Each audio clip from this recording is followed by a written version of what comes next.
स्वागत करुछि मोर एई YouTube channel को।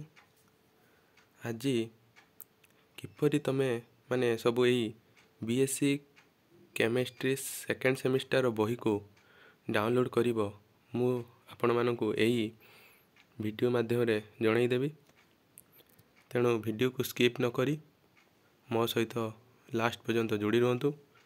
देखंतु जो मान पाखरे बही नाही किंबा किनिबा को चाहू नाहंती सेमान को मु आज फ्री रे बीएससी केमिस्ट्री बहीटी को पीडीएफ टी आपन को देबी। जो मान को यही बहीटी आपण मान को हेल्पफुल हबो।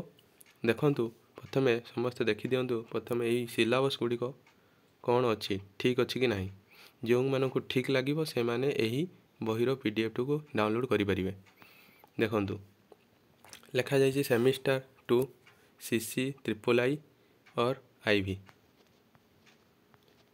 तापर देखंतु सिलेबस सीसी ट्रिपल आई रे अच्छी ऑर्गेनिक केमिस्ट्री जोटारे यूनिट 1 ले अच्छी basic of organic chemistry carbon carbon sigma bond.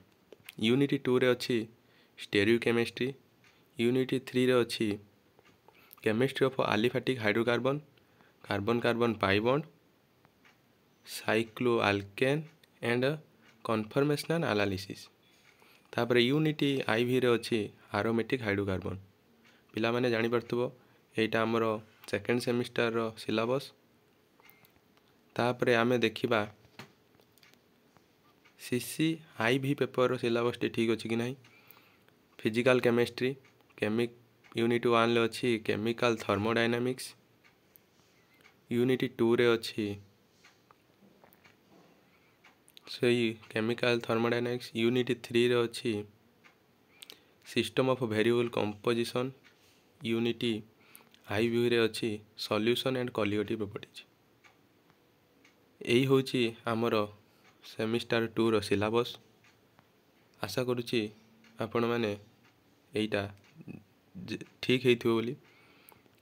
तेणु आपण माने कोन करिवे ना एही वीडियो रो डिस्क्रिप्शन ले मु यार पीडीएफ टी को लिंक टी को देई देबी। आपण माने डायरेक्ट सेठी टिपि देई पीडीएफ टी को डाउनलोड करि परिबे। धन्यवाद। आपण को मु भाबुची ए वीडियो टी हेल्पफुल हेइथिबो।